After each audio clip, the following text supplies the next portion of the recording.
Good morning and welcome to the 12th running of the US-Ukraine Working Group Summit series devoted to providing Ukraine with an annual report card amidst, I must add, a third year of full-scale war being waged on its soil. My name is Walter Zaryckyj. Over the last couple of months, I've had the privilege of being the events program coordinator. Today, I will have the distinct honor to be its host moderator. As tradition has shaped it, I will, before turning to the opening session with our distinguished Ukrainian guests, touch very, very shortly on two matters. We've come to call them the why and the how of the gathering, or simply the context of our discussion and the rules of our discussion. Okay, now to the why. And I actually was going to cut that why part very short because my friend, colleague, Zaryckyj has told me that we constantly repeat ourselves doing this. But because I have very distinguished guests with me, the ones who were at the beginning of this process in 1999 and 2000, including Mr. Steve Nix and Miss Katie Fox. And we will have Robert McConnell at this event. We are honoring somebody who's a founding father as well. And that is our friend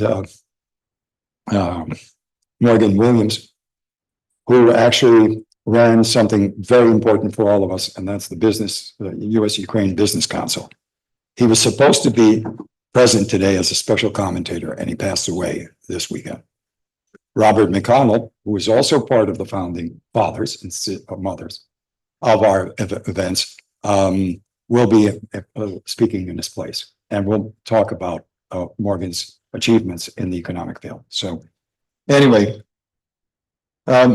it was nearly 25 years ago that the core sponsoring organizations of today's events, let's call them the American Friends of Ukraine, but you'll see them in the back of our brochure as well. They're still with us. Witness a crucial geopolitical paradigm shift. For one, Ukraine, while still recovering from its Soviet past, signaled both through its executive branch and its legislature its intention to head west, or more precisely, and ultimately to become a paid member of the Euro-Atlantic community, would have stronger ties with the US and Canada, as well as eventual membership in EU and NATO as a final outcome. Please remember the Euro-Atlantic dream. Equally critical to the equation, the policymakers and shapers in the United States in bipartisan fashion responded to the initiative in a very positive way. Delighted, and we have another founding member, 25 years, Ambassador Bill Taylor just walked in, so that's delightful for us. Equally critical to the equation, the policymakers and shapers in the United States in bipartisan fashion responded to the initiative in a very positive way. Delighted by the development, the self-same American Friends of Ukraine, that I just mentioned, the honorable, decided to put together a forum to study the phenomenon more closely. They aptly called it Ukraine's Quest for Mature Nation Statehood, a roundtable. 2 days of intense discussion highlighted by a who's who of US and Ukrainian luminaries established the perceived paradigm shift was desired by all parties involved, the Euro-Atlantic dream. As a result, the organizers decided to repeat the event annually and use the said gatherings to monitor the progress of Ukraine's Western vector efforts, to explore what standards had to be met, what paths had to be chosen in order to achieve the desired Euro-Atlantic end result. For the first few years, and especially after the successful Orange Revolution, matters seemed to accelerate the paradigmatic shift. With that, the Quest Roundtable series actually went into full gear, adding breakaway gatherings like energy dialogues, security dialogues, and even business networking forums. However, starting in 2011, the described process hit a serious hiccup. At some point, the very raison d'etre of the Quest series began to reveal its darker side with the Yanukovych presidency, or what we now call the regime. And in that, the overarching, what we had called the Ukraine's chosen path west, no longer seemed so overarching, where we could identify only those issues, the overarching issues, and not do the situational, what was happening on the ground in Ukraine. Fear grew that the path west was not irrevocable, or a done deal, that in fact the opposite tendencies were appearing. So during that time, the Quest series, rather than surrendering to the fear, took a different tack. For 3 years, the organizers took to measuring how badly or how quickly the regression into the dark, read into Soviet-style politics, was occurring. They began running what amounted to an annual report card based on 6 criteria, measuring levels of democracy, economic well-being, general security, energy security, social cohesion, and national identity. In 14, with its Euromaidan revolution and the ouster of Yanukovych, that clearly realigned Ukraine's stars to face the West again, and this time far more decisively. At the same time, however, the Kremlin decided to punish Ukraine for its choice by invading Crimea and creating a previously undetectable conflict zone in the Donbass. Recognizing that any conflict, or more bluntly, war, would still do damage to Ukraine's dream of a Euro-Atlantic life, that's got to be the Russians again. The Euro-Atlantic life, the Ukraine's quest, RT organizers decided to split the difference. Two sets of gatherings were initiated.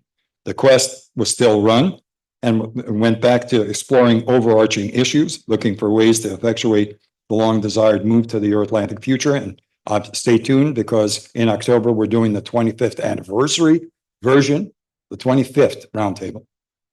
And meanwhile, the report card form would remain and be used in June of every year to measure any harm that the Donbass conflict and Yanu-era hangovers might be having on the Ukrainian state.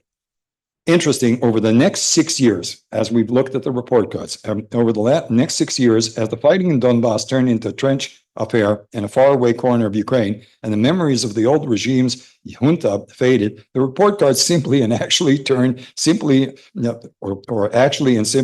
into relatively accurate barometers of the political mood of the nation. In 15 to 16, Ukraine scored reasonably high marks as Poroshenko's presidency began to fumble. In 17 and 18, the grades dropped. The phenomenon presaged the coming of Zelensky to power. The Zelensky team's early zeal for reform earned them high grades in 19 and 20, but as matters started looking more like politics as usual, the numbers began to suffer. But what was clear for all those reports was there was nothing out there that existentially threatened the Ukrainian state, or for that matter, threatened its steady Euro-Atlantization. One had to suspect that Vlad the Bad sensed it and had to react, and react he did. From June 21 to 22, Vladimir Putin first made increasing gestures of full-blown conflict with Ukraine, and then proceeded to launch a multi-headed invasion of Ukraine, straight out.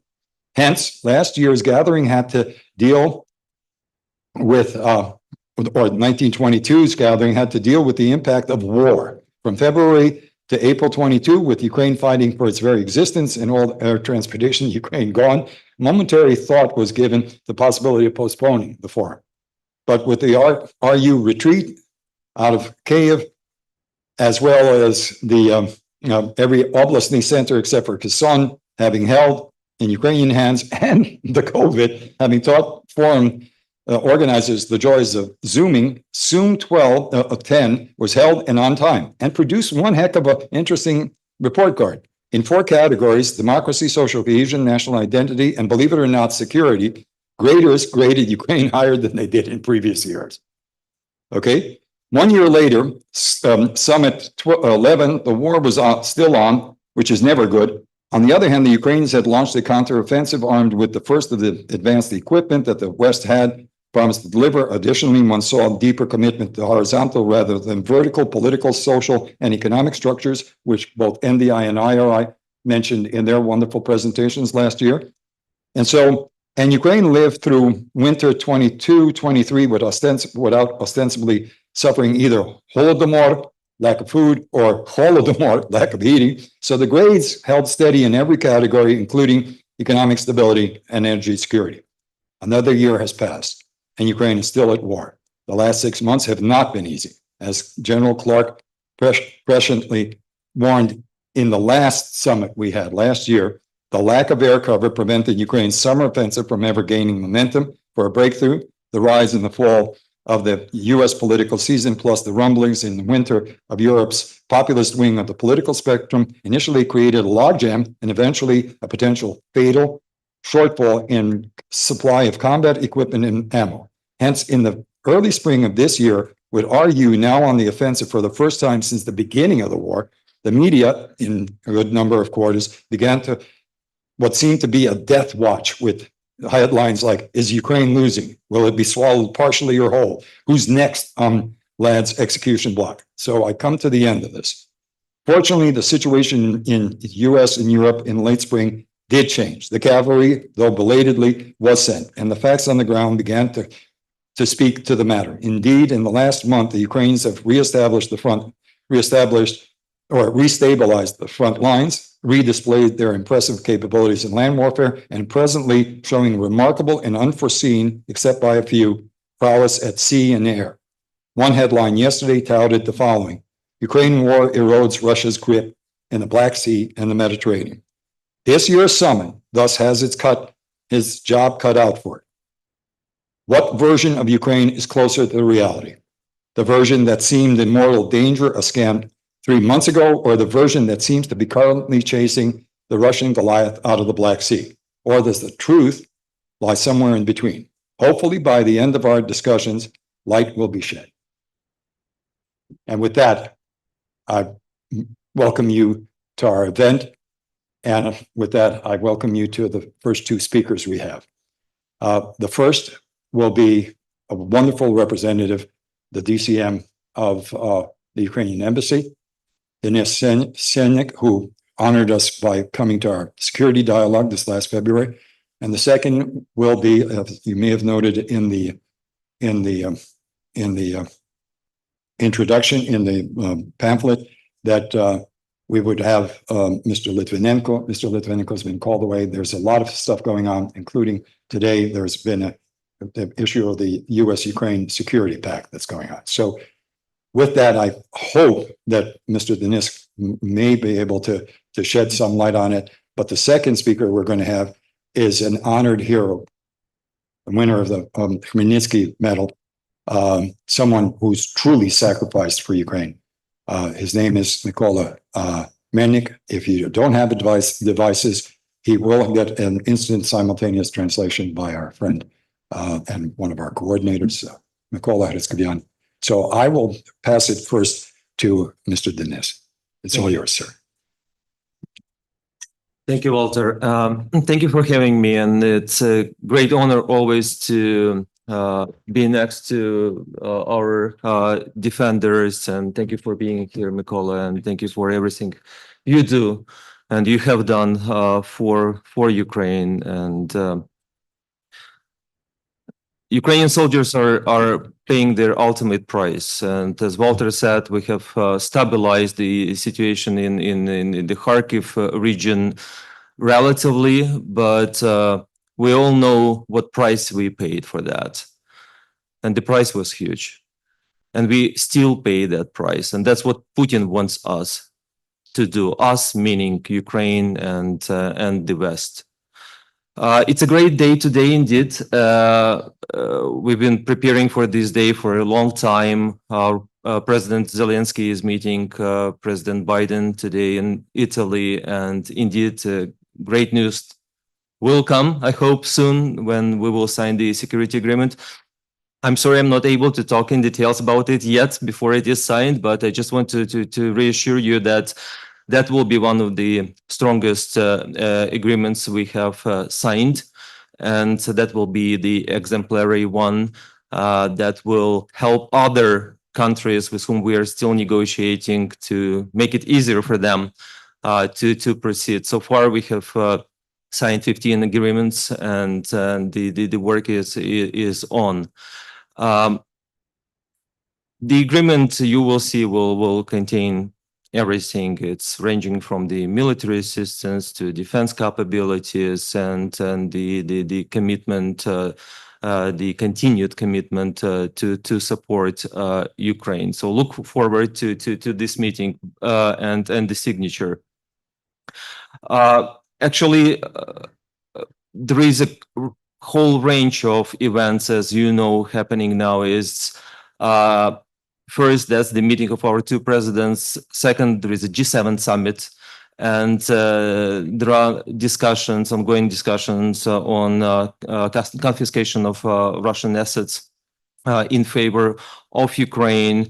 And just a few days ago in Normandy, President Zelensky and President Biden had another meeting. So we have like two meetings in the course of a few days. And this is a sign of the strengthened relations we have. And the continued commitment of the United States to help Ukraine will win this war, and we are sincerely grateful for this assistance. And it is particularly important given the situation on the ground. Russia keeps attacking Ukrainian cities. Russia keeps attacking Kharkiv region. We are grateful to the US administration for allowing us hit the Russian targets closer to the border, on the Russian territory, closer to the border with the Kharkiv region. We can see the effects. Definitely, it works. Of course, our ultimate priority is to lift the restrictions so that Ukrainian forces could target the Russian military objects on the territory of Russia.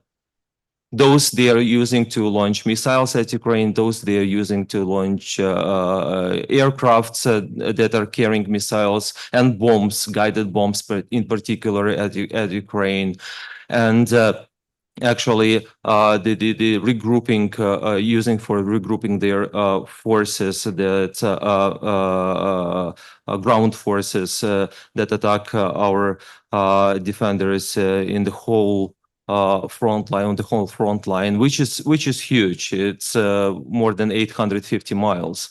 And it's a big burden for the Ukrainian forces. Every time I wake up in the morning and I check like what happened in Ukraine, another attack, how many casualties, how many people died. Yesterday you saw the terrible attack in Kryvyi Rih. What was the reason for Russians to target the residential building and kill those people, and even more suffered casualties, including children?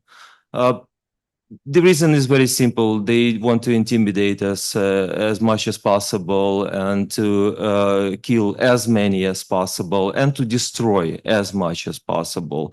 In particular, I'm talking about the critical infrastructure of Ukraine and the energy grid. So the ultimate priority, if we are talking from the military point of view, has remained the same. It's air defense. That's what we need. We need to close the Ukrainian sky from Russian bombs, from Russian airplanes, to make it easier for Ukrainian soldiers and to save the lives of Ukrainians. President made it clear we need at least 7 Patriot batteries. And I keep questioning, like, why is it so difficult to find those 7 Patriot batteries around the world when there are hundreds of them around the world? Yes, I understand. The countries, the countries have to protect their sovereignty. That's for sure. And security comes first for every country. That's completely understandable. Everyone has to think first about their own security. But the situation is different nowadays because Ukraine's security is your security. It's a common security. And protecting us is protecting you. So that is why I really hope that we will be able to get the Patriot batteries, which is the top priority for us. If we, in addition to that, we need more missiles for HIMARS, of course, more long-range ATACMS, 155 caliber artillery, armored vehicles, and the assistance is on the way. And we are grateful to the Congress and everyone who helped us. The security supplemental for Ukraine, 60 billion. It's, all we need now is that this assistance comes as soon as possible. There must not be any delay. And we can see that the administration is doing its best to send these weapons to Ukraine. economic assistance and the financial assistance is interrelated with the security assistance. I really ask you not to differentiate it. It's all together. Why? Everyone wants us to recover, right? To create more jobs, to increase internal revenues in Ukraine. We are ready to do that. Open new businesses, launch joint production. Actually, yes, indeed. But how difficult it is to do when we cannot protect the Ukrainian sky, when they keep bombing us and destroying our economy. That is the challenge. So as soon as we protect our Ukrainian sky, the easier it will be for us to generate more internal profits for the Ukrainian economy and create more jobs. The deficit is huge. It's $37 billion for this year. We need this money, and we have to cover this money from the external resources. And that is why this meeting at G7 is so important when we are talking about the confiscation of Russian assets. We have said many times, you don't have to pay for the damages Russia is doing. Russia must pay. It's their money that we have to use. And I understand that, that there are ongoing discussions on how these confiscated assets will be used. It's a difficult decision. It started from the interest now, and there are discussions on possible loans, and we expect the decision taken at the G7 summit. But even now, the decision is not yet. The discussions are on the way right now. It is. We understand the concerns of G7 countries and the EU, but the issue is that everyone has to be on board. This must be a common decision, and I know that the US administration is advocating actively so that the decision is made and we receive this money later this year. Speaking about the reconstruction of Ukraine, and I really appreciate the attention of the U.S. administration to the issue of reconstruction of Ukraine, and for the active participation of Special Representative Penny Pritzker in the Ukraine Recovery Conference in Germany, which was a success. But just to let you know that this year we need at least $15 billion for the reconstruction project. It's a lot. And we will not be able to do that without the Western assistance. But we have to do that for the same reason as I said before, so that we can give a boost to Ukraine's economy and to be less dependent on the Western assistance. The main priority, the top priority, is the energy. Russians in March and April destroyed 50% of Ukraine's energy grid. Just 80% actually destroyed or damaged. That's a lot. And they keep doing that with the ultimate goal, of course, so that in winter we were just freezing cold and people start leaving the big Ukrainian cities as what they wanted to do in Kharkiv. So from one side, we have to protect the energy grid. From the other side, we have to rebuild the Ukraine's energy grid. And I must tell you, it is also a difficult task to do because it takes time and it is costly. So to pay less price, we would rather protect the Ukrainian energy grid than to rebuild it. And again, we're coming back to the issue of the air defense for Ukraine. And but in the meantime, our main priority is to get as many gas turbines of high power as possible, as well as creating reserves of the energy equipment. That's about the energy. And finally, holding Russia accountable. That's an absolute priority. In a few days, there will be a peace summit in Switzerland. That's our diplomatic response to end the war. And Russians are crazy about disrupting this summit. And they are talking to the countries that are committed to participate, and so that they don't participate, that they lower the level, not only Russians, but other countries as well. And it is very unfortunate. What is even more unfortunate is that Russia and its allies are trying to create the track 2 diplomacy. They are already talking about a different peace conference for Ukraine, which will be supported by Ukraine and by Russia. In this case, we all know that it means that they want us to sit at the table under Russian conditions. We don't want to do that, and we will not do that. We will sit down at the table when Russians are ready to talk to us, and under our conditions, which are very simple, stick to the international law.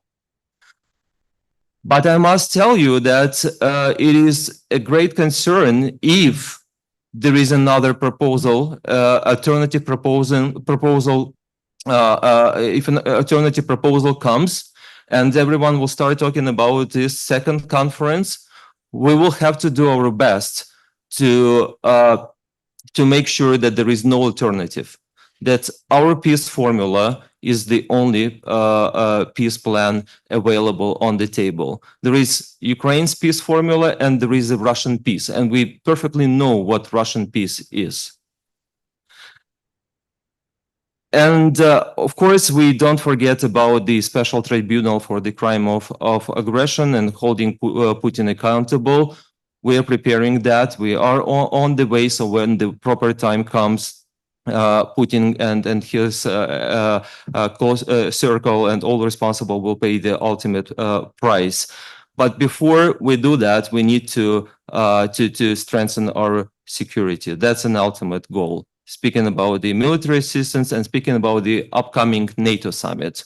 We look forward to the NATO summit.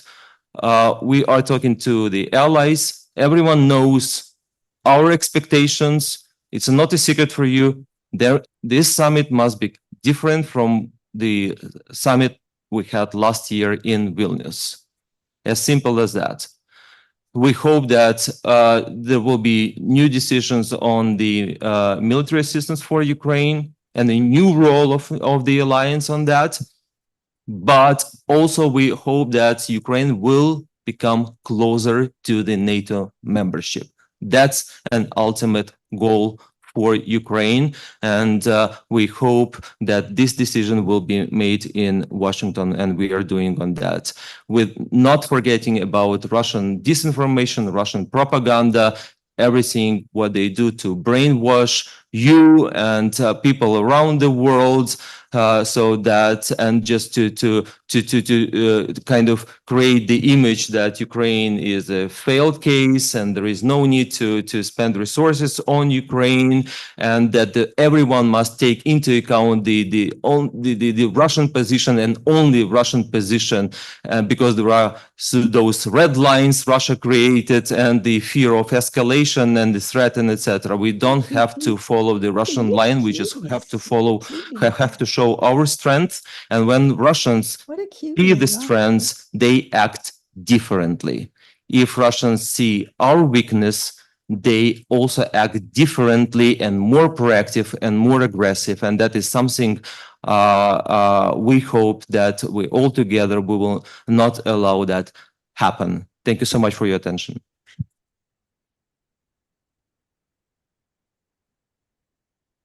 Mr. Denis, you have proven that Ukraine always, it's DCMs. There is a series of those DCMs, including your predecessor, Jurkiw, that you know that someday in the future, they're going to be our foreign ministers, because it's a particular breed. You really are extremely well prepared, and thank you for that and all those remarks. Thank you very much, sir. I will now pass the microphone to our friend Mykola Melnyk. If you have the devices, he will be speaking in Ukrainian, but we do have simultaneous translation. Mykola, please. Good morning. In the morning, without the coffee, my English is so bad. That's why I asked Pan Mykola to translate. По-перше, я дуже дякую за запрошення і прошу приділити буквально 8 хвилин своєї уваги до дуже простих речей, які допоможуть далі нам вести дискусію. Перше, це в Україні немає вибору між миром та Between peace or war, we have a choice between victory and destruction. I have been fighting against Russia since 2016. I was part of the volunteer Ukrainian Corps right sector. I was in Bucha the second day, and I saw what is Russian civilization. It doesn't bring anything besides murder and destruction. Coming from this simple axiom, we have to become demanding of ourselves. We have to be demanding of ourselves. Ukrainians have to demand from themselves complete military preparation, complete redistribution of financial and human resources for the military. Ukrainian either fights or he helps the war. Otherwise, we will lose. And the Russian will forgive us this rebellion that we have started. And coming from the thesis that we have to use our limited resources, we have to reform. Our generals and senior officers have to also reform. The Ukrainian soldier is the only resource, the only value which right now separates Ukrainians from the Holodomor and genocide. The victory in the field is won by the soldier. Now, we will talk about the other axiom. Without the United States, Ukraine will lose. But without Ukraine, the US will never win.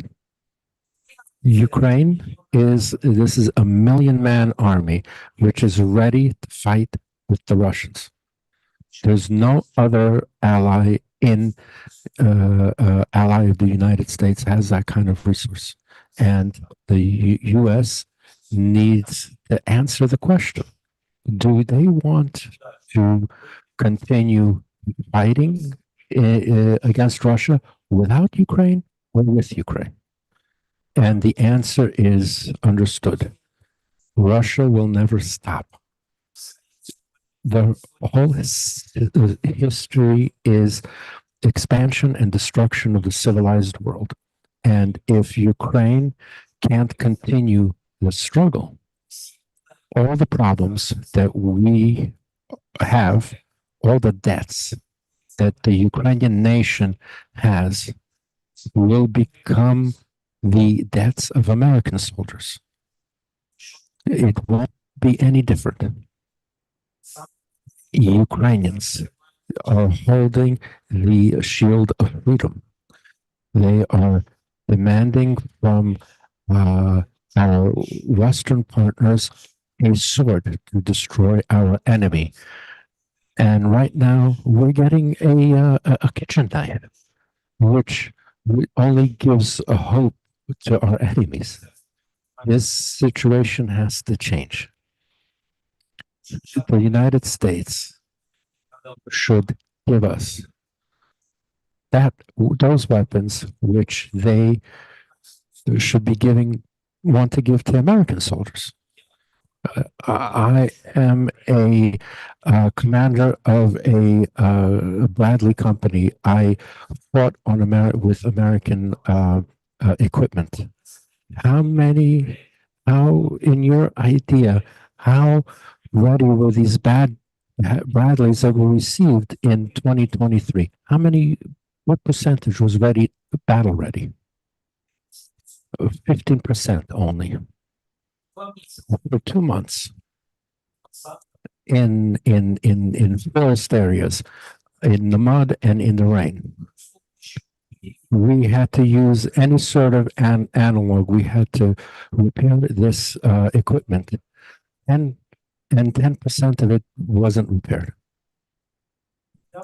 And more so, we went into battle without active armor. And my question is, would American commanders send their soldiers in battle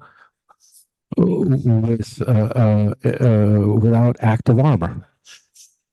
And my question is, would American soldiers go into battle? Would they follow those orders? But we went, and we freed our territory.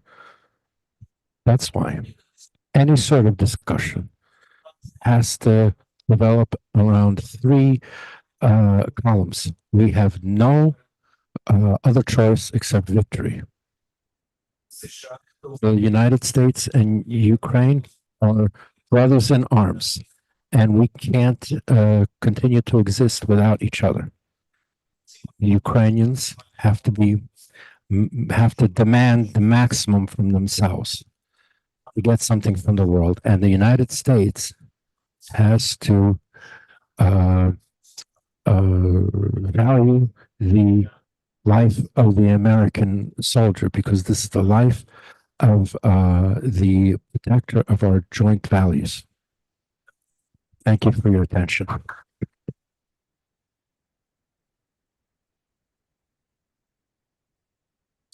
Well, this should actually have two absolutely brilliant sets of remarks and to stand up. Найгірша річ мати два промовці, які дуже добре говорили, і через часові рамки не можна надавати багато питань, але в мене я мушу сказати дякую вам. Дякую вам. Ви фактично відкрили нашу дискусію в найкращий спосіб. Дякую.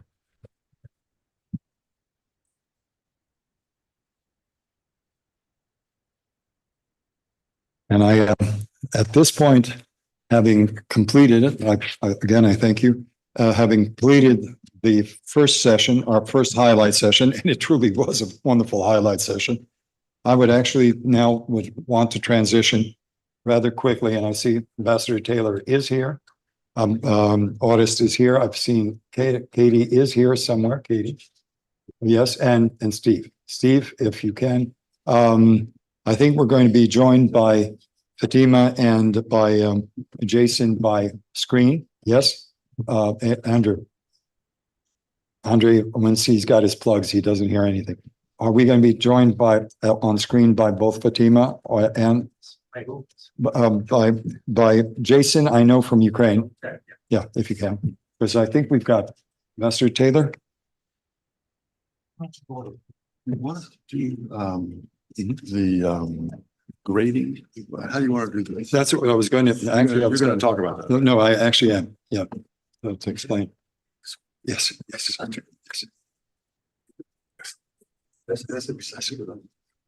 a bit of How are you?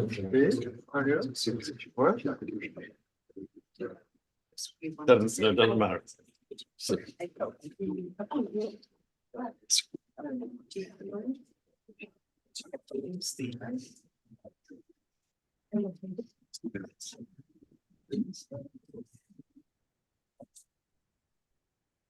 I'm going to repeat it again.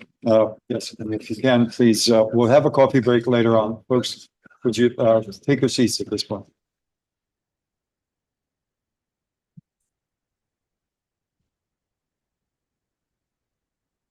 In effect, I want to, and for all future moderators of each one of their sessions, what we need to do with the panels, and because this is the core of the report card, and before I introduce Ambassador Taylor, I just want to make sure that everybody knows that the moderator always gets first privilege of word, and 5 to 6 or 7 minutes to be able to introduce the topic. Then each of the graders gets about 10 to 12 minutes to give a presentation. Special commentator gets 10.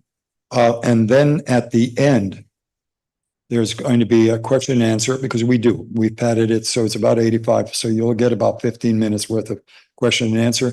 And at the very, very end, I would actually then ask Ambassador Taylor and whoever is the moderator to then ask each of the individuals that are the graders to give a grade up or down. And the grades are from 5 to 1, 5 being real progress. I know, but you can't go out. She doesn't want you out there. Honey. Being stable is It's at really 3 not and great. real regress is at 1. Okay. And so, and if you want to follow everything, we actually put a little report card back at the end where you can put in the grades. And at the end, we'll get the final tally from our tally master, Andrew Zaryckyj.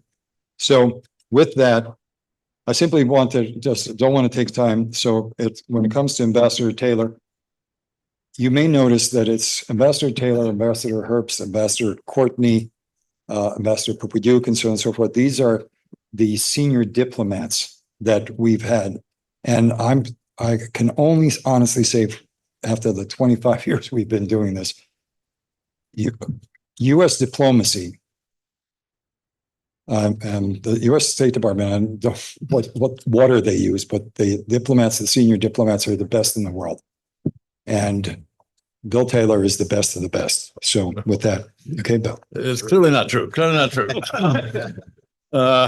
Walter, thank you. Thank you. It's a great honor, though, for me to be here with this group. And I understand we're going to be joined by 2 other people online here. And it's also an honor to be here with the Deputy Chief of Mission, Denys Sienyk. He's done a great job here. He and Ambassador Mykola are brilliant representatives of Ukraine in this city and in this nation. So thank you, Denys. So this first panel, this is a great panel to talk about the topic here, which is robust democratic politics, assessing Ukraine's progress and regress. We will get to that. We've already heard this morning what the context for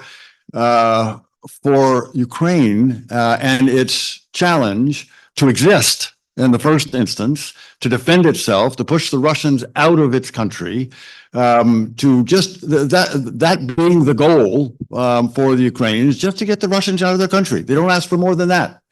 Just get the Russians out. And that is the first priority. That has to be the first priority. They have to win this war in order to win the peace. And that's what we're going to talk about, winning the peace. And the democratic reform and institutional reform, that's important, of course. But in the first instance, what we have to do is help the Ukrainians win this war. And so what Denys talked about earlier today about what's going on right now in Italy at the G7 summit. I've gotten a glance at this bilateral security agreement. It looks solid. No numbers that I could see in the first instance, Denys, but a lot of strong commitments from the United States to Ukraine, and I will say also a lot of commitments back from the Ukrainians to their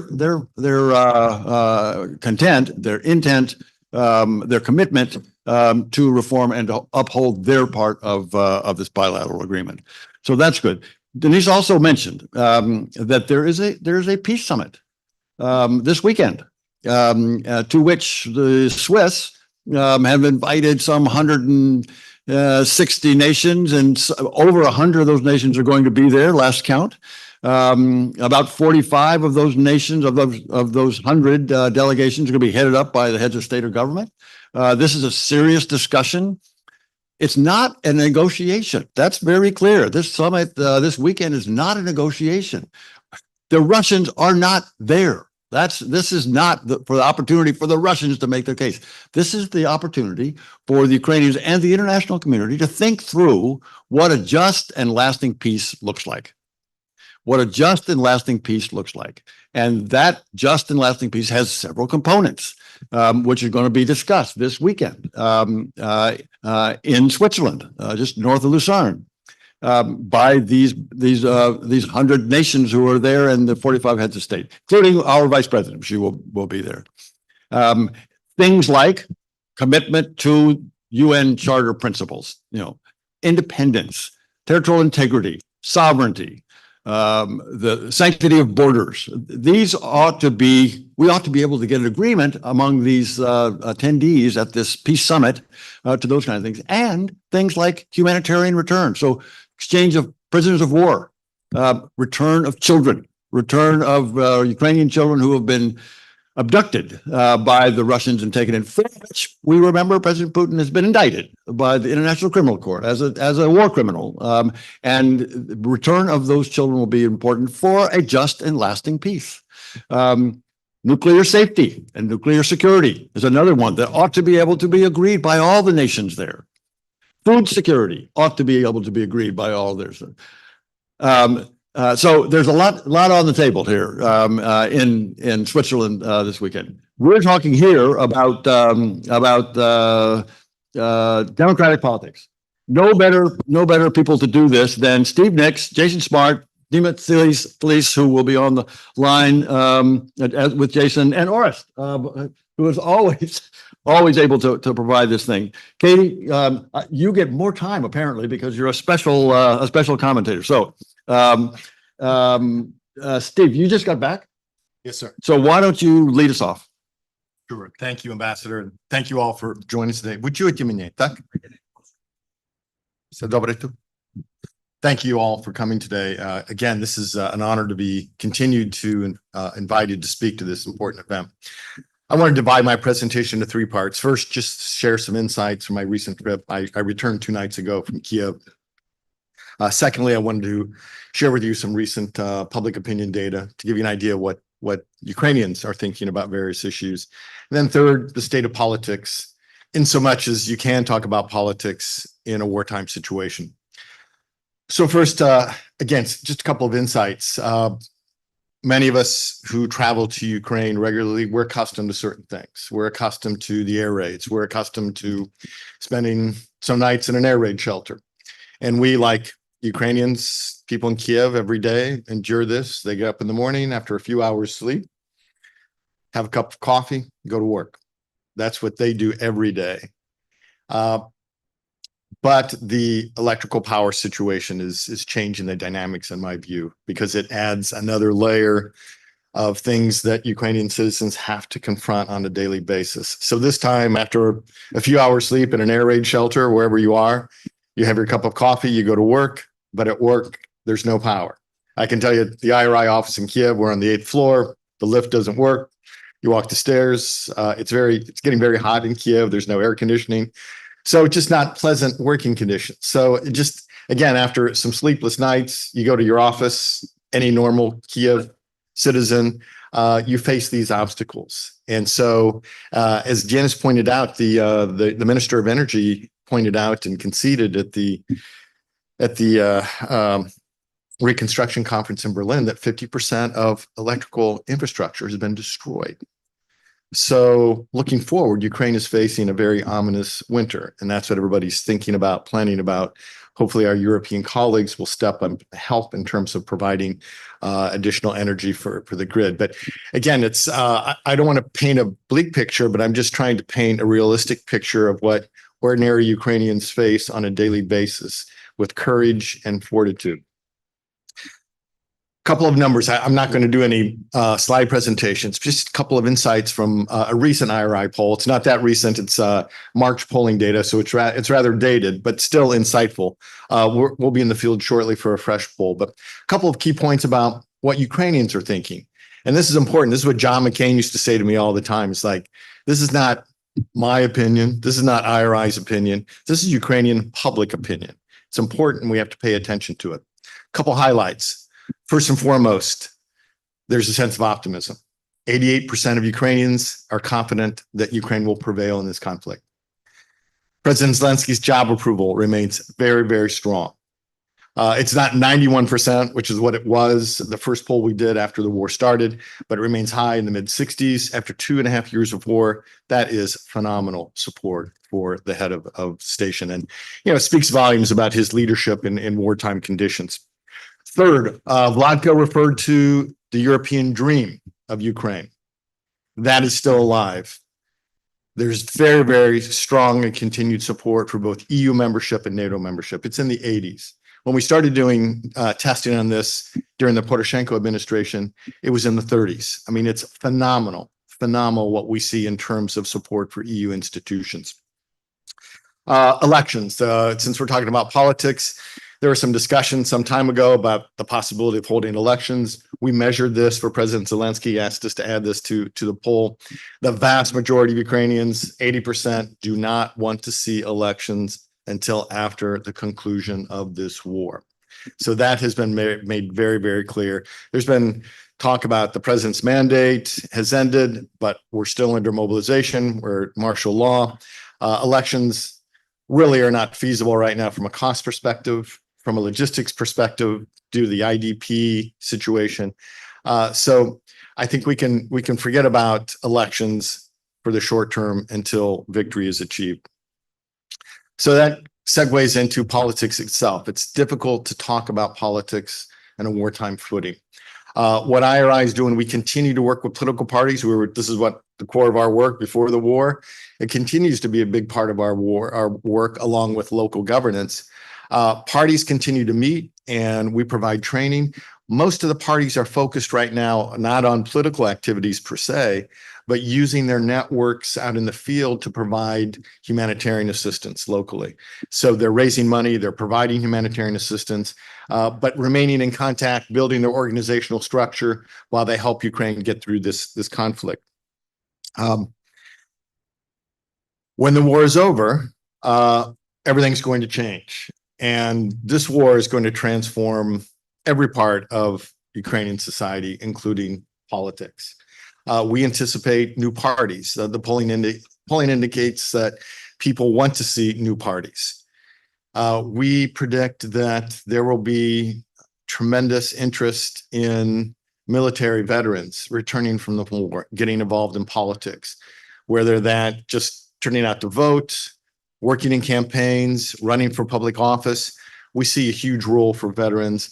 I have two guys at the front that work for me, and they're talking in their units all the time about when the war is over, what they want to do. And these guys are really talking about getting involved in politics in a big way. So we foresee some fundamental change. I don't think the existing political structures will go away, but I think we will see new political structures emerging in Ukraine in the post-war period. While we're talking about the post-war period and political issues, we think one of the dominant post-war issues is going to be the issue of reconstruction, and whether reconstruction is conducted, decided upon, and implemented by central authorities or local authorities. We have a huge local governance program. People forget that after EU accession on the Maidan, the second demand of the people on the Maidan was decentralization of power, local authority. So we have a huge program devoted to empowering local governance, providing services. We just did a survey in the 21 largest cities in Ukraine. So this is not a national representative poll because it doesn't include a sample size of the entire country. It's really 21 separate polls. But we do 16,000 face-to-face interviews. Normally when we do a national poll, it's 1,800, 2,000 interviews. This is 16,000 face-to-face interviews. It takes us a month to conduct this poll to conclude all these interviews. And what this polling data tells us that primarily people are happy with their mayors and city councils and the role that they're playing, their ability to contribute to the war effort, which local governments do. Part of their budget goes to the armed forces of Ukraine, but also provision of local services in a wartime footing, which was very, very difficult. So mayors and city councils are popular, but the data also tells us once we're in the reconstruction period, most people believe that decisions made on which bridge to reconstruct first, rebuild first, should be made at the local level in consultation, of course, with central authorities. But the vast majority believe that those decisions, that power, should rest with local authorities. And I think that's going to be a dominant political question as we go forward. Denis mentioned a couple of military matters. I mean, I know that's going to be in a later panel. I'll just say that in meetings with defense officials, they basically supported what Denis was saying, that once the supplemental was adopted, that there was a real effort to rush equipment to the Kharkiv sector. And that has resulted in some stabilization along the lines, and have, in fact, people that we talked to said that there are minor counterattacks now being launched. So Ukraine is pivoting from being on the defensive to more and more on the offensive. So it's a very important, the supplemental, although it was late, delivered and has stabilized the front. Now, my understanding from these discussions, because they anticipate push now in the Sumy sector, that supplemental assistance is going to be rushed to Sumy to reinforce that, to prepare for a Russian counteroffensive there. Also had a discussion about F-16s, which Denis mentioned, and no one wants to get into detail because they're not empowered to, but the hints I got is the aircraft will be here very, very soon. People are talking about in a matter of weeks. So again, with the supplemental, with the addition of these aircraft, you know, as others have mentioned, Ukraine needs control of its airspace. They won't be able to mount true counteroffensive without these aircraft. And frankly, it was a shame that we were hoping and urging Ukraine to go on the offensive without this F-16 aircraft. General Hodges will tell you, he says this all the time in presentations and interviews, and Ambassador Taylor knows this. In the Iraq War, we pounded the Iraqi positions for weeks, for almost a month before we took a step on the offensive. Ukraine didn't have that. They need that. We need to help provide that. Last thing on the supplemental, again, many of you in this crowd, many of us were involved, engaged in supporting the supplemental. I give some great credit to Senator McConnell, because almost a year ago, last August, you have to remember the initial White House request for the supplemental was $24 billion. It was Senator McConnell who said, let's double or triple this number so we don't have to come back and do this in 6 months. This will last a year. That was a plan. He deserves a great amount of credit. However, as we all know, supplemental was delayed. First in the Senate, linked to the border issue, and in the House, the failure to bring it to a floor to vote. So we're behind 6 months. That leads us to conclude this supplemental will run out by the end of the calendar year. We're going to need another supplemental. So we're already thinking about engagement, people we can talk to on the Hill in the fall before Congress goes out of session, because then the question is, what happens? Do we try to jam something into a lame duck session of Congress? Do we wait until the presidential elections are over? I mean, these are questions we're all asking ourselves. But again, Ukraine is going to need another supplemental, and I think all of us can play a role in ensuring that happens. I've exceeded my time limit, Ambassador. You're good. You're good. So I'll stop there, but happy to take questions on anything that I've shared today. Good. And we'll come back for questions. Excellent. Thank you, Steve. This is great. And we will also get back to this, the rating, this grading that Walter talked about. Is Jason up next? No, Jason's not. I hear. All right. What about Fatima? She just called out sick. It's called out sick. All right. Then Orest, you're up. You're up. Katie's last. Katie gets Orest goes up next. So I guess that means we could talk for more than 10 minutes. Well, you talk to her. She's in charge. We got in charge right here. If you want to kill time, I'll help. No. That gives you more. I'm going to do what I've done, and I already have Walter's blessing on that. And some of you, I know Katie and Steve on these particular panels have heard me do this, where I focus almost exclusively on the occupied territories because they need to be talked about too. So that's going to be the focus of my remarks. So Ukraine's existential fight to defeat Russian aggression isn't just about regaining lost territory. It's also about millions of men, women, and children still living. Many have fled, of course, under Russia's boot in the roughly 20% of Ukrainian territory, whose elementary rights and freedoms continue to be trampled with impunity. Now, to be clear, even if the territory controlled by Russia was completely uninhabited, Ukraine would be fully legally and morally justified in fighting to liberate every square inch. Russia's flagrantly violated, as Bill was saying earlier, the fundamental principles of the UN Charter, my favorite, the Helsinki Final Act, including principles of sovereignty, territorial integrity, and violability of borders. One of the other very important principles that's a cornerstone of international peace, prosperity, and justice is respect for human rights. And human rights and democracy, we use the broad term democracy, but these things are all intimately linked.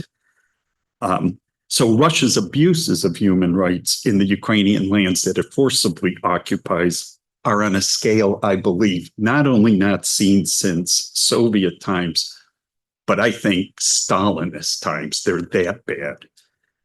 Any peace agreement or ceasefire that doesn't result in the liberation of all these lands would consign some 5 million or more. It's tough to come by estimates because so many people have left, to untold misery. You can't have a just and lasting peace as long as any part of Ukraine remains under Russian domination. And in the words of Nobel Peace Prize recipient Alexandra Matviichuk, Ukrainians yearn for peace, but occupation is not peace. So we need to look no further than the terrible war crimes that have documented now in the now liberated lands. Think Bucha and Irpin and Hostomel and Kherson City. Since Russia's 2014 invasion, you've of course had horrible things going on in Crimea and parts of Donetsk and Luhansk that provide an ugly playbook for what's happening today, as Russia has extended its control to all of Luhansk Oblast, some additional parts of Donetsk, including Mariupol, where we all know horrendous things have happened, as well as parts of Kherson and Zaporizhzhia Oblasts. Now, a recent UN human rights report, I think, sums it up very succinctly. Russia has instilled, the report says, a pervasive atmosphere of fear in the occupied regions of Ukraine, perpetrating egregious violations of international humanitarian and human rights laws in an attempt to cement its control. Now, many governmental and NGO reports, including the most recent State Department report that specifically covers the Russian-occupied territories, chronicle the serious widespread abuses perpetrated against civilians. Among them, summary executions, enforced disappearances, unlawful detention and torture, cruel, inhuman, degrading punishment, treatment, including sexual violence. Adults and children are abducted, sometimes in the middle of the street, forcibly transferred. The Russian occupiers and their lackeys, of course, especially target pro-Ukrainian activists or those who opposed or are even suspected of opposing the occupation. Journalists, civil servants, educators, and in Crimea, as we all know, Crimean Tatars have been especially hard hit, even going back all the way to 2014. There are numerous political prisoners and detainees. Prison conditions are horrendous. Even relatives of the repressed have been punished. People are encouraged to report on one another, exacerbating this climate of fear. Cultural artifacts are plundered, places of worship, museums, libraries, schools, you name it, appropriated and destroyed. Homes and businesses are pillaged. And these are just some among the litany of horrors, and they take their toll on individuals, on families, and of course on the larger communities. We also see severe repression of fundamental freedoms of expression and media freedoms, including, for example, online. So people are in effect living in an information vacuum. Unless you count listening to Russian propaganda all the time as not being an information vacuum, but for all practical purposes it is, as well as freedom of peaceful assembly and association, religion, minority rights, and the persecution of those who attempt to exercise these rights. We could talk a lot about religious freedoms. You could probably have an entire conference just on that, for instance. They're, of course, harshly curtailed, except for the Russian Orthodox Church or their Ukrainian branch. Ukrainian Orthodox, Greek Catholics, especially evangelical Protestants and Jehovah's Witnesses, as well as non-Christian faiths, are subject to persecution. Forget about any kind of rule of law or independent judiciary or property rights. Evictions and seizures are common. And many have, if you leave, and of course, many have, you'll probably lose your property. And the list goes on. So the Russian government is conducting, it's a planned and pretty ambitious program. It's not something being done willy-nilly to integrate the newly occupied areas, as it's been doing since 2014. There's a relentless campaign, as we all know, Russification. In essence, there's no freedom to be Ukrainian. Individuals are forced to take Russian citizenship, the notorious passportization. Woe to those who refuse, as it's virtually impossible to receive healthcare and social benefits or work in the public sector, get humanitarian aid, or even drive without a Russian passport. Somebody gets sick, if you get sick, having the right passport could literally mean the difference between life and death. And as newly minted Russian citizens, people are forced to serve in the Russian armed forces. Last year, Putin decreed that as of July 2024, in other words, next month, residents who have not accepted Russian citizenship will be considered to be foreigners or stateless people and subject to deportation, and possibly even their children sent to orphanages. Think about that for a minute. Deported from your own homeland because you won't take a foreign government citizenship. Needless to say, all of this grossly violates international humanitarian law. Now, in Kherson and Zaporizhzhia oblasts, the more newly occupied territories, their so-called ministries have been established to re-educate Ukrainians on the Kremlin's false historical and cultural narratives.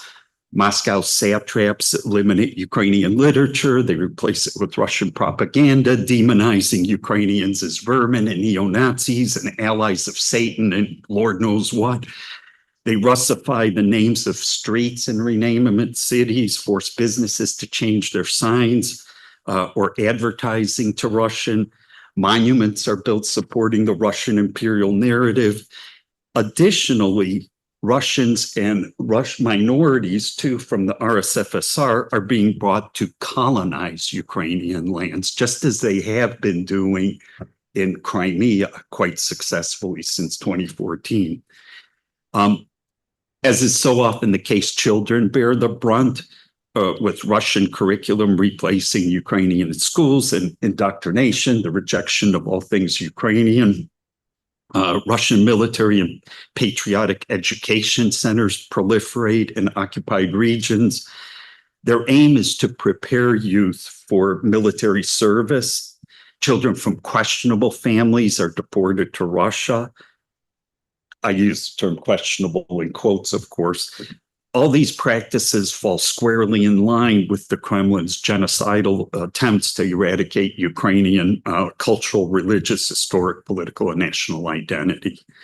Now, one stark expression of Russia's contempt for democracy were the farcical September 2023 local and March 2024 Russian presidential elections held in the Russian-controlled parts of the illegally annexed territories. These elections didn't even meet the bare minimum standards for democratic elections. I'm looking at Steve because he and I have observed, and Katie too, countless elections in Ukraine and elsewhere. These were obviously a big joke. People were intimidated and coerced to vote, sometimes even at gunpoint. It will surprise nobody here that all candidates for local elections supported the occupation. U.S. Ambassador to the UN, Linda Thomas Greenfield, stated that Russia's pattern for holding sham elections in occupied Ukraine was a cynical attempt, and I quote, to legitimize Putin's illegal attempt at a land grab, pure and simple. So the Ukrainian government's goal, shared by most Ukrainians, is to free their repressed fellow citizens living now under Moscow's terror. Putin's goal is to keep these illegally annexed territories and forcibly integrate them into Russia. The two goals obviously are diametrically opposed.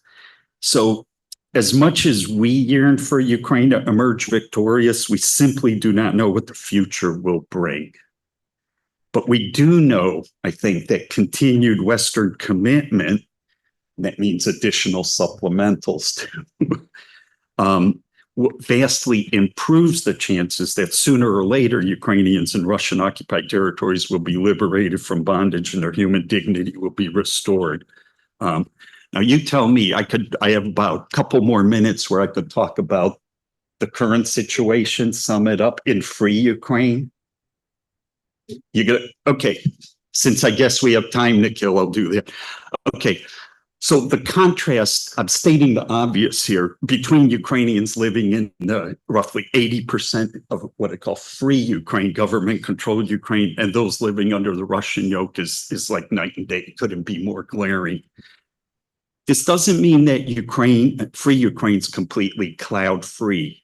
And, I'll just make 3 quick points. First, Ukraine's record is not perfect. It's a partly free country. That's between free and not free. And it has been partly free for the vast majority of its 34 years of independence. There are some human rights issues, even some abuses involving Ukrainian officials. But it's important to note that these are not systematic and obviously nowhere near the scale of what's going on in the occupied territories. There's some curtailments of freedoms under martial law, notably media freedoms. And also you have a problem, just to cite one example, of this 2022 law on collaboration, and its enforcement is a problem due to its vagueness. And when you get into questions of collaboration, there's really quite the gray area here. Second of all, Ukraine's among the few countries evaluated by Freedom House in their recent Nations in Transit report, whose democratic governance ratings have improved.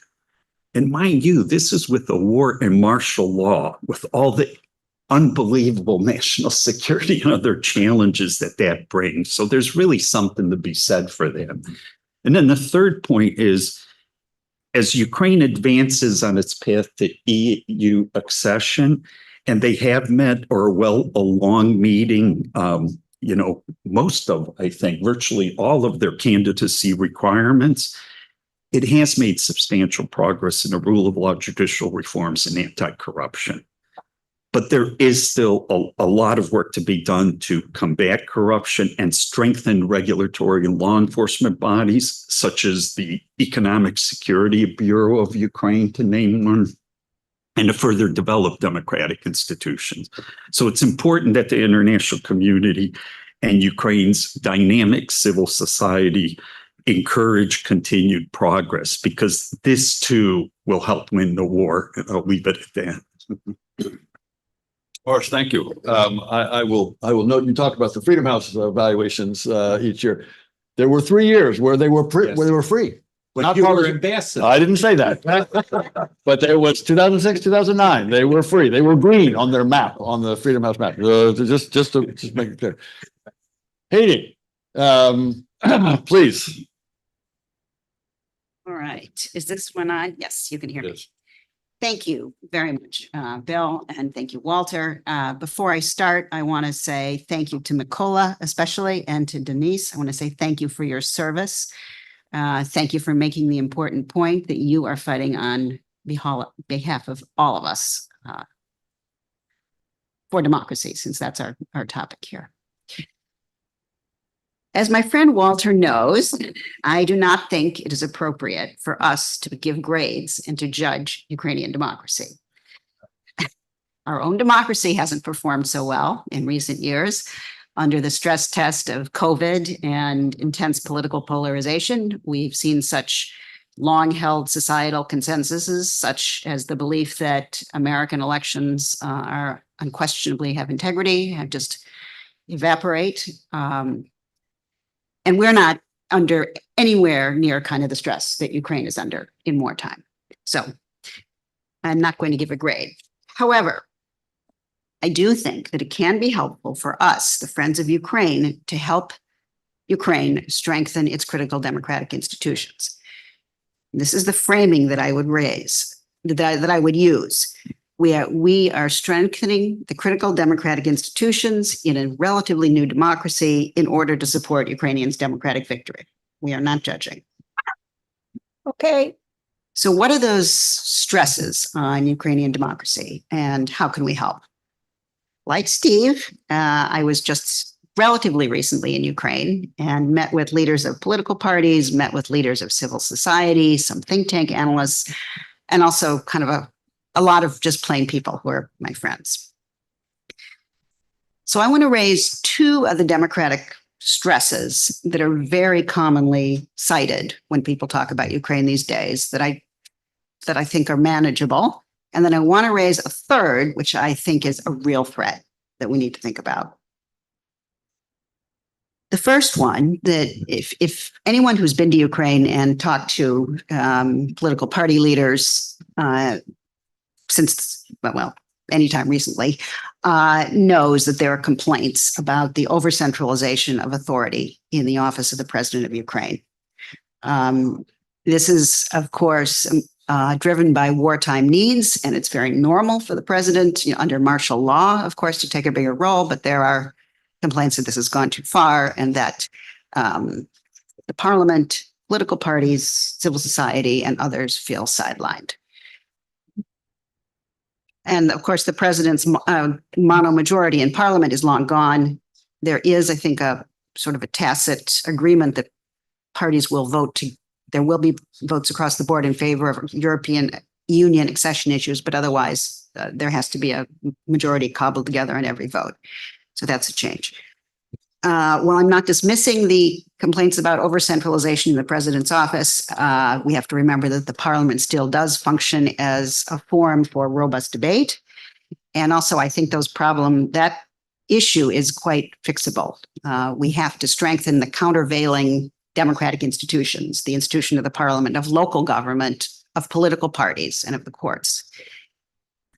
And we have to do short-term things like providing channels for changing the rules of the game, giving more equitable representation to all parties in parliament, which NDI is doing. For example, we have something called the Jean Monnet Dialogue, where we bring all leaders of all the political factions together usually outside the country in a more relaxed environment, so they can reach consensus together after discussion on very important issues. And this has produced agreement on such things as the agreement not to hold elections until 6 months after martial law was lifted. Important. The second common complaint, which my friend Orest alluded to, that you hear about Ukrainian democracy these days, is a lack of media pluralism, that the government is trying to standardize and centralize a narrative about the war through a group of television stations, through what's called the media marathon. This too, I think, is fixable. Our polling shows, and I'm sure Steve does too, that most people are not getting their news about the war from the media marathon. They're getting it from social media. And 90% of Ukrainians are on Telegram, which is a platform for Kremlin disinformation. It's unmoderated and it's full of disinformation channels. And I'm sure that the Ukrainian government, with its expertise in communication, wants to fix this problem as much as the rest of us. So I'm confident that the media situation will be addressed. So what I want to focus on in my remarks is what I think is a potential threat to Ukrainian democracy that we should be thinking about. Like Steve, we are thinking about the time after the war. And I want to think in that context about a group of issues that might loosely be called threats to social cohesion. if you could do sort of a Venn diagram of the cleavages, potential cleavages within Ukrainian society that may arise after the war, and if you could overlay that with Kremlin narratives intended to widen, provoke, and exploit these cleavages to feed the overall narrative that I think Denise said, Ukraine is ungovernable, Ukraine is not a state, Ukraine is, there's going to be a third Maidan, there's going to be that kind of thing. I think if you looked at those cleavages and the Russian attempts to exploit them, it would be a very disturbing picture. So what are we talking about here? One of the things that we are most focused on is the political integration of veterans and others sort of associated, humanitarian aid workers and others who've served during the war. Polls, I think there's one from the Razumkov Center recently that said 56% of Ukrainians would like to be represented by people with military experience. And we know, I've worked in Ukraine for 30 years for NDI, and I've seen a lot of parties come and go. And I know that Ukrainians demand a lot out of their political parties and their leaders, and they expect to be represented, and they will not put up with parties for long if they don't represent them. So it's very, very important that both new parties and the ones that are kind of nascent have a strategy for integrating veterans. This is something that NDI is working very hard on. We do strategic planning sessions with all the parties. We do forums. We do polls on how, veterans' concerns. But we assess that there's a lot of work still to be done in order to provide channels through which those people who want to be represented by veterans can be. Second, cleavage. It's not a secret that there are already I would say divisions, I guess, latent divisions between the people who stayed and fought during the war and the millions of Ukrainians who, for many reasons, had to leave. And I hope that those people Ukraine must have an electoral system which includes those people. But there are going to be divisions between the stayers and the leavers, and there's going to be tension. Another cleavage, which I think we will have to face, is all of us hope that Ukraine regains its 1991 borders. But there are scenarios through the war's end in which Ukraine does not. And those are not going to be popular. They're going to be difficult to swallow for a lot of Ukrainians who suffered so much. And that is going to be another very painful point. If we think about all of this in the context of a Kremlin, which is ready to, as I said, inflame and exacerbate all of these tensions and tell the world that Ukraine has become an ungovernable mess, I think that's really a danger that we have to start thinking about. I'm going to stop there. Ukrainians have resoundingly cast their lot with democracy in the West. And as we have seen, they are a global model for resourcefulness and for resilience. And I have no doubt that they will address all of these challenges, and we must support them. Thank you. Thank you very much. So we've had a lot of people talking from this table here. And now it's an opportunity for people who've come here to speak and to hear and think to raise questions. Now we've put a lot of issues on the table. We've talked about democracy in the past half hour, 45 minutes, and that's the topic of this one. But I want to give an opportunity. I mean, here we have the Deputy Chief of Mission, Dennis, who gave us a great introduction, overview of what challenges that Ukraine is facing right now. And as representative Ukrainian government here, Dennis, thank you for sticking around for this. You've heard these kinds of conversations. Let me open it up for questions for any of the people who have spoken so far. And Dr. James Scher is the perfect person to lead this off. Thank you. I'd say probably I'm Mr. James Scher. I always say doctor. So say accurately, I'm Mr. James Scher with an OBE, but There you are. I'm Mr. James Scher. Sir, that's right. Yes. Sir James. No, I'm not. Sir James, I'm that's not a good Sir idea. James, I am Said that. Mr. That's a good idea. I thank you all. That was, thank you very much for the substance and the, and the nuances as well. My comment and question relates, my immediate one relates to what Katie said at the end about post-war divisions and about occupied territories and how that will play into it. I live in Estonia. I'm now a permanent resident of Estonia, also a British and UK citizen. So I'm standing on my feet are in many places at the moment. As I think you know, but it is worth reiterating, from the end of the war, all the Baltic countries were under Soviet occupation, you might think until 1991.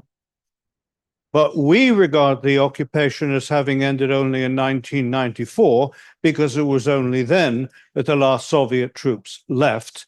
And for reasons I don't need to explain to any Ukrainians, until the Soviet troops were out, we had no faith that they would be out.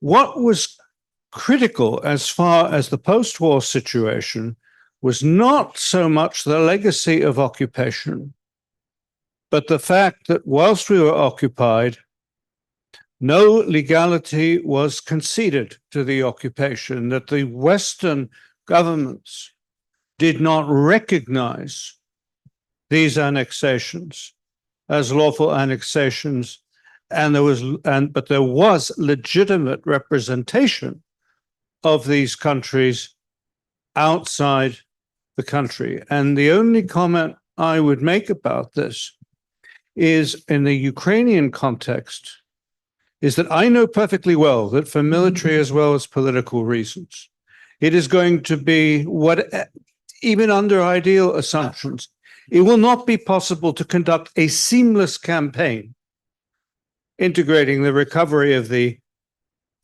2022 borders and the recovery of the 2014 borders, because of so many differences in each of these places, which are not purely military, as Orest knows very well.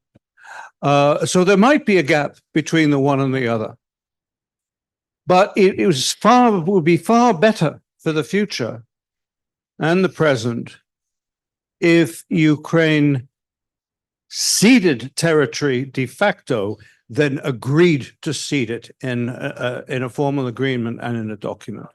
That is to say, the critical thing is Ukraine must not conclude an agreement with Russia that accords any recognition to the status of these territories as anything other than constituent territories of Ukraine. And I hope that's clear enough and acceptable. But I think it is a fundamental distinction. James, why don't you say that again? I mean, I think it's an It important would point. be better for Ukraine to concede territory than formally agree to concede it. Aha. Right? What Ukraine must not enter into any agreement with Russia, no matter how favorable, that gives these territories a different status, a different constitutional and political status from other constituent parts of Ukraine. That's the key thing. Even if it isn't possible, as in the Baltic example, to actually recover control of these territories for a decade or more. That's not the issue. The issue is that they not be abandoned. Katie, you're not. There may be a couple of comments, but Katie, do you want, and all three may have comments. Thank you, James. Thank you very much for putting this on. And we want to come back to your question, but I don't exactly understand what the question is. so it's actually a suggestion. It's a recommendation. James, if I understand, it's a recommendation to the government of Ukraine that they, and all of us, not to recognize the legal status of any part of Ukraine as anything other than legally part of Ukraine, even if de facto, is this what you're saying? Even if de facto, the Russians are still there for some period of time, like they were in the Baltics. Is that? Yeah, yeah.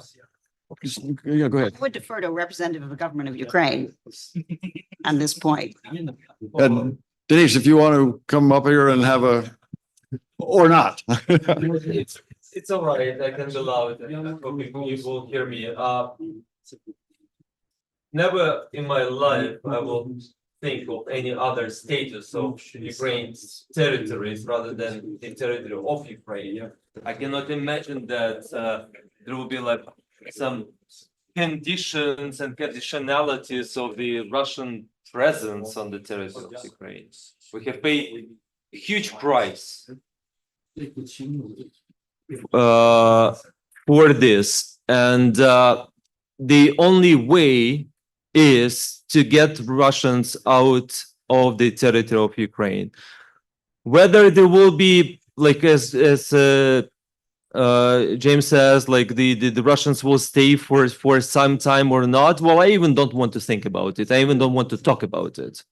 They have to leave Ukraine immediately after Ukraine's victory. The longer Russian troops are staying on Ukraine's territory, the worse it is for Ukraine and for everybody else.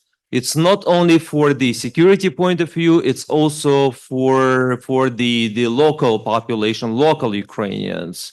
And the very presence of Russian troops on Ukraine's occupied territories constitutes a permanent threat that any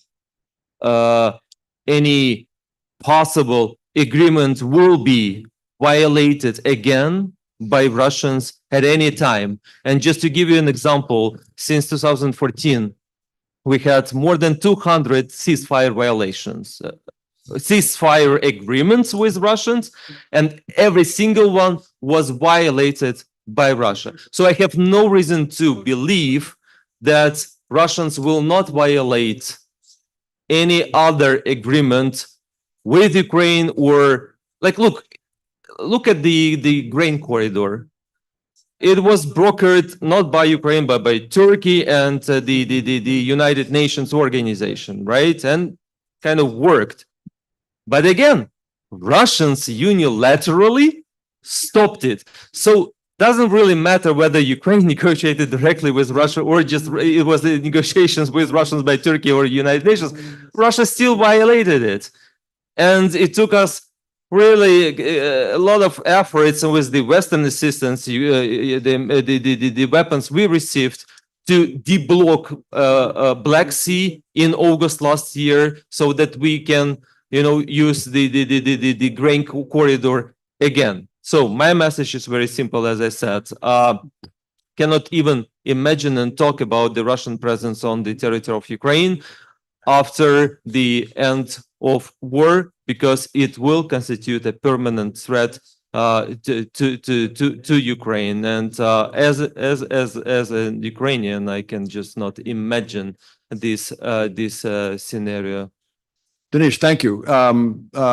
James, you made the point that the Baltics did not think that the war was over or that they had really regained until 1994, when finally the Russians left, which is Denise's point as well. Any comments on that? And then there are a couple of other people who would like to make. Can I? Please. Very quick. Sorry, very quick. I'm not suggesting a compromise of any kind.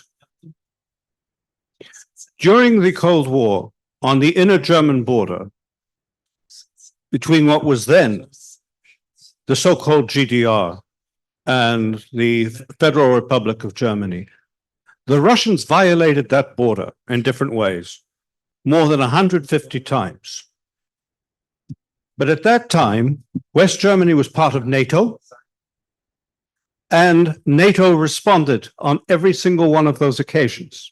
So that situation was different from the post-Minsk situation that Ukraine confronted when it was not a member of NATO. James, how did NATO respond to those 150 violations? What the panel didn't mention, but it's a different subject, Yeah, is the centrality of Ukraine's future NATO membership Yeah, yeah. to anything we wish to discuss. Yeah. In the post-war period. So I'm going to give, All right. if, Steve, if you will allow the people in the audience to have their comments, and then we'll come back to you. Yes, sir, and then Phil Carver. My name's Vladimir Kovalyevsky. I'd like to put it into a historical context. Belgorod, 1916, 1917, it was part of Ukraine. Kuban, Don Kozak area, which is now under Russia, back in 16, 17, and 18, was part of Ukraine. So how does this factor in to some sort of negotiation with the Russians? And I support Dennis's comments. Thank you. Thank you. Phil Carver.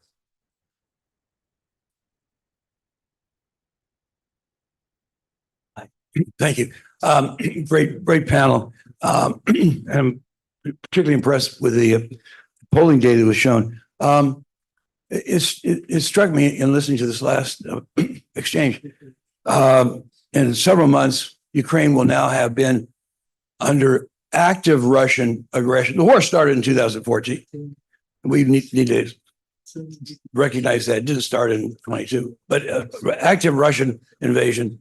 So, for in a couple of months, it's going to be 1,000 days.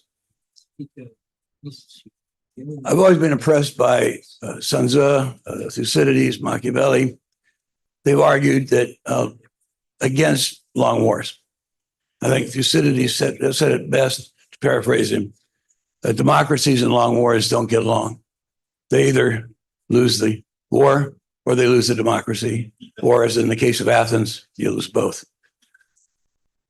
So we're now at 1,000, we're approaching 1,000 days, much longer than probably many of us expected Ukraine to be able to hold out. 60 billion this year, maybe another 60 billion next year. What happens when we get to 2,000 days, 3,000 days? Well, I don't think we would really address the issues of whether it's a ceasefire or the current active back and forth, but essentially sitzkrieg, not blitzkrieg.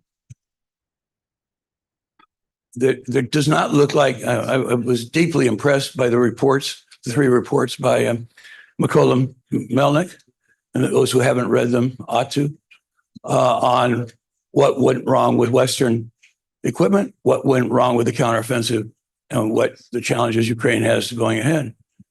And I raise this as a question. I think we tend to blindly, and I'm the strongest defender of Ukraine and Ukraine's sovereignty and not giving up an inch. But I don't think we've been being honest with ourselves and saying, how long? How long can they hold on? Anyway, I want to throw that out. Thank you. Yeah. Phil, interesting question. First of all, it's 840 days today. So you're right. In a couple of months, it'll be 1,000.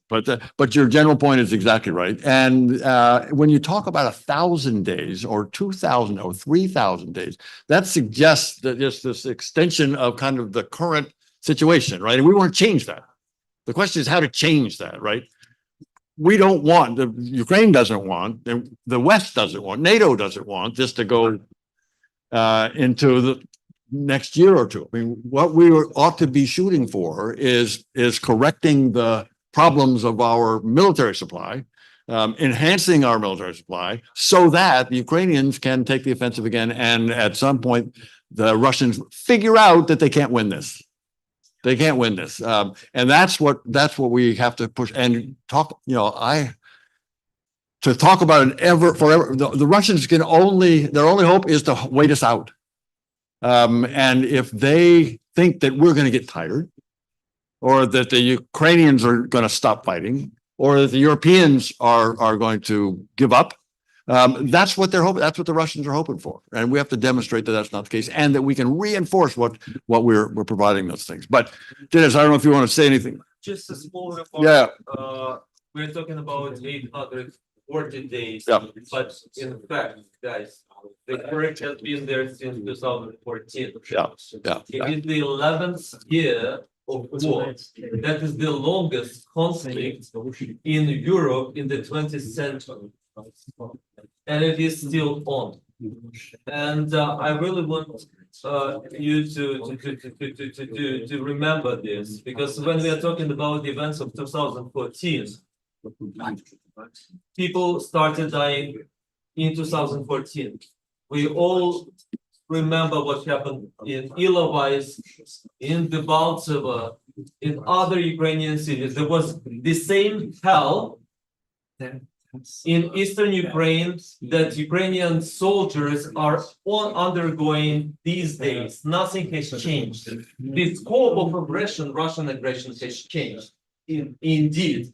But they kill us as they killed us in 2014. And indeed, the ultimate goal is to finish this war with Ukraine's victory as soon as possible. The goal of Putin is just, as Ambassador said, to get us exhausted, right? So that waiting for the political changes in different societies, looking forward to the elections in different countries. We can see that there are elections now in Europe. You saw the elections in European Parliament, and local elections are underway. Here, elections are happening in November. That's what Putin wants. That's his only expectation. And plus, well, we don't have the luxury of those human resources that Russians have, you know, and we have to keep that in mind. So if someone thinks that the best tactic is to gradually weaken Russia and to take us to the victory,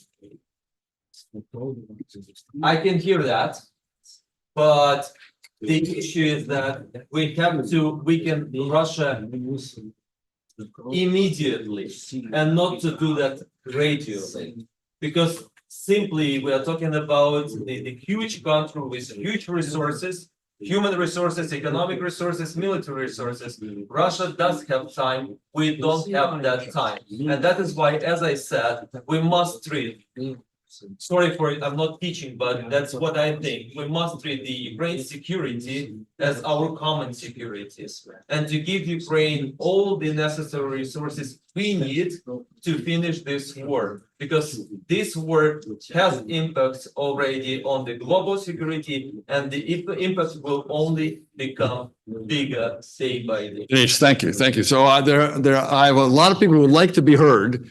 Phil Carver has a two-finger just to respond, and go ahead very quickly. And then over here, we'll do two people over here, and then Richard, we're coming to you. But in 1 month of the current conflict, in 1 month of the current conflict,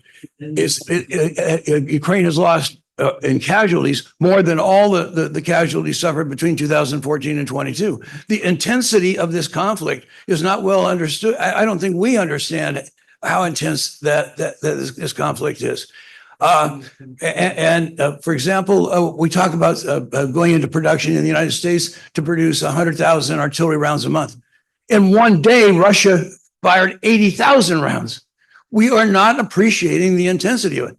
And my point is, by not appreciating it, I don't think we are honestly and accurately addressing just how the challenges for sustaining this conflict over time. Thank you. Thank you, Phil. Yes. First and then second. Yeah.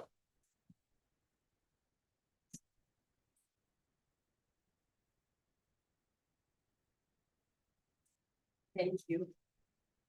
Thank you, Margarita Zan with the Jamestown Foundation. I have a democracy question since the panel is about democracy. US officials are saying that the key factor to reconstruction of Ukraine, to restoration and upgrade of the energy sector in particular, is going to be transparency. So my question is, how did this war affect people's attitude toward corruption? And what are the measures that the people are taking, the civil society is taking, and the government is taking? Because reading about more cases about corruption does not necessarily mean that there are more cases about corruption. They're just more discoveries and more people who go to under investigation into trial. Thank you. Margarita, thank you. We're going to give the panel final words when we get the questions on the table. Yes, ma'am. Yeah. Thank you. My name is Oksana Schuler. I'm a former Ukrainian diplomat. Right now, I represent the Ukrainian World Congress. Thank you, distinguished panel, for your remarks. I have a very quick reflection and a question. When I worked for the Ukrainian government, back then at the administration of the president of Ukraine and then at the embassy here in Washington, D.C., I remember that it was on the onset of the Russian aggression, but it was, of course, it was a smaller scale of the situation which we see now. But I can second my successor, Denis, that it is still, it was back then about not allowing any discussion about Ukrainian territorial integrity, and it was about sustaining the democratic nature of Ukrainian society, which was back then the biggest challenge for Putin's Russia. I was participating at the numerous negotiations, but then facilitating the Ukrainian delegation, and I remember, for instance, in Minsk, the cornerstone of the whole discussion between the leaders and what was the most irritation for the Russian president was indeed the status of the Ukrainian territories back then at stake. So when we talk about the statuses and about the discussions on what could be the recognition, I remember back then it was Russia demanded in any way to have in the document the federalization, then they went back to autonomy. So they were trying to squeeze the hands of other leaders present and of our delegation to allow any kind of foot in the back door to then channel and then to bring in that discussion about the status of the territories. So indeed, I can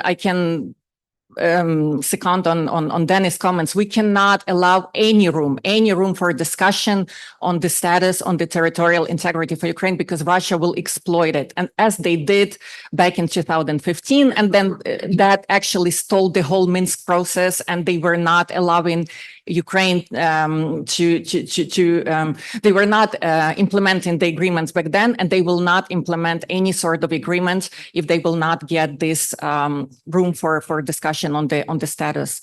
So we have to stay firm and be very cautious and very detailed oriented, not to allow it. And my question is, I would like to pick up on a question about NATO membership, since this is a panel about democracy, and NATO is actually a very good NATO aspiration of Ukraine is a very good avenue for democratization, since as Ukraine tries to achieve the criteria, one of the criteria is democratization. Can the distinguished panel comment, as we are approaching the NATO summit in Washington, is there, we know about the discussions going on and what we can expect from the summit. What can be done for Ukraine and for the world community, as I represent the Ukrainian World Congress, what can be done to advance this cause of Ukraine, expecting its invitation to NATO and becoming a NATO member? Thank you. Thank you. Good question. Denise asked the same question. All right. So I have two other questions here, and then we're going to go to the panel to respond to any or all of these. Richard, you've been waiting patiently, and then in the back, you'll be the last one. You'll be the last one. Anders. Thank you. Good morning, and thank you to the panel for some great insights. I have a pretty quick question. In recent months, there have been a number of significant personnel changes inside the Ukrainian government and national security establishment. I'd be interested in your insights and whether you think those were well-founded, appropriate, or not. Thank you. Thank you, Richard. Last question, and then we'll go to the panel. All the way in the back. Yep. I have two questions concerning the post-war. As many of you know, sorry, your name is Adrian Kebos. Adrian, thank you. As many of you know, trust in democratic systems across Ukraine, in especially the highest executive offices, generally tended to be very low, especially with presidents like Yanukovych, and even after him with Poroshenko and Zelensky. While it did improve, it still is not comparative to the West. And I think my other question is, with historical context, we've seen Russia commit to an invasion, fail, and then come back for seconds with Chechnya. What can the West do to make sure that a situation like that does not happen again with Ukraine, where we beat Russia and then eventually 2-3 years down the road, they return? Great question. I think very good. So, right. Okay. Great questions are all of these. I'm going to go right down the line here, starting Steve, Katie, Orest. Respond to any or all of these questions, and if it's all right with Walter, we'll do a silent vote on this. So we'll submit these, but we'll submit these. And so Katie doesn't have to.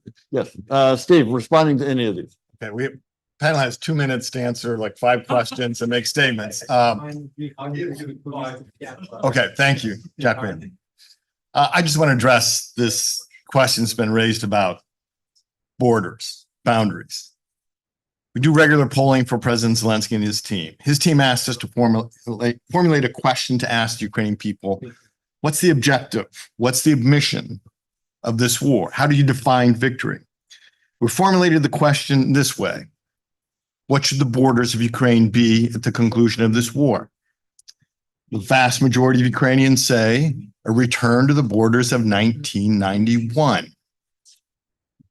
I would argue this is what the Ukrainian people want and desire. This is what the Ukrainian president is asking for. This should be our policy. This should be the EU policy. This should be NATO policy.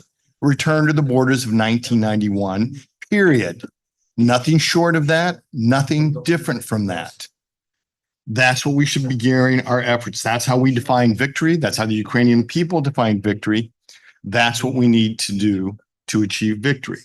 And I've said this in a speech on the floor of the European Parliament to try to convince our European colleagues that should be their policy. So again, I just want to put this argument. I heard some discussion about other scenarios.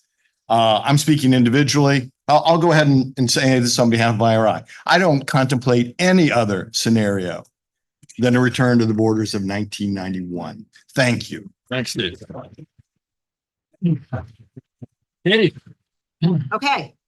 So I'll comment quickly on the questions about borders and security, and then on some of the specific democracy questions. On the borders and security, actually, well, it's up to the Ukrainians. I don't want to say what is right for Ukraine. I don't think US should do that. I will tell you that I heard from all the Ukrainian party leaders across the spectrum when I was there recently that they need a credible invitation to join NATO as a form of security guarantee. Okay, so on the democracy questions, the question about reconstruction, is civil society prepared? Yes, they have formed a very broad coalition of groups who've a lot of experience working on this, led by the people who brought us ProZorro, which is a model for a transparent procurement system. It's a global model. Also, like IRI, we do some polling on reconstruction. Ours is a little bit old, but it shows that what Ukrainians want, they want the West, they have trust in their government, but they want oversight from the West. They want involvement of local governments, as Steve was saying, and they want involvement of civil society. On this trust in democratic systems being low, yes, but we poll twice a year, and we have done it for 8 or 9 years. And we always ask people, how important is it to you that Ukraine becomes a fully functioning democracy? And then we ask them, and what does democracy mean to you? So that we get some sense of whether it's just a phrase or whether they really understand. And we've seen a really marked change, especially since the war began, in that we used to see serious regional differences between the East and South on one hand, and the West and center of Ukraine on the other hand. And Putin's war has succeeded in completely unifying the country behind democratic values, increasing the numbers and unifying the country. The regional differences are gone. Katie, thank you. Orest. Both of you have basically said everything I was going to. I completely agree with Steve, Katie on the democracy stuff, with Dennis, obviously. I just want to get back to one aspect of the original question, some comments on what James asked. First of all, because we forgot about a little bit of talk about the integration, reintegration. of the occupied territories. And as I think I outlined, that's going to be incredibly difficult because the Russians are taking this very seriously. They have ever since 2014. You see that in Crimea. You see that in every aspect of life, including Russification, the legal system, to the extent it exists there, the educational system, the healthcare system, everything's being integrated. There's even some talk I heard of some of the annexed territories becoming formally a part of the RSFSR. You don't know if that's just talk or what, but this is serious. They're serious about it. So it's going to be incredibly difficult, even in the best of circumstances, to reintegrate. But it needs to be done, and it has to be our goal. De facto de jure, obviously, we don't know what's going to happen, as I said. Okay. Obviously, the goal is the return to the 1991 borders. Obviously, we got to follow the lead of the Ukrainian people on that. De facto, we don't know what happened. At a minimum, you could never accept any kind of formal agreement, de jure agreement. That's like completely out of bounds. And here, and maybe I'm going to get a little provocative, but one of my fears is that if a certain person becomes president of the United States based on what that person has said, I fear some more serious moves about permanently ceding Ukrainian territory to Russia, even if at a minimum it's Crimea. And that's something for all of us to kind of reflect on. I'll leave it at that. So no one should contemplate anything other than full sovereignty for all of Ukraine's. And James makes the point that sometimes it takes a long time, but we should never recognize the Russians. So thank you all very much for being here. Thank you to Steve, Katie, and Orest. Please join me in thanking them, and we'll turn it back over to Walter.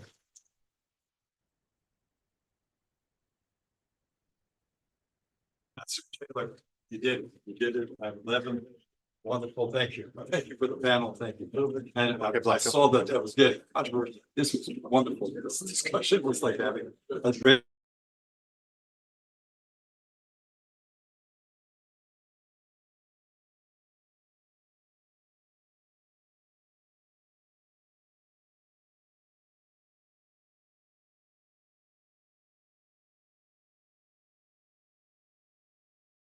For 5 minutes, and luckily enough, the caterers here have not given us the muffins, so just get your coffee and I'll get you the muffins later on.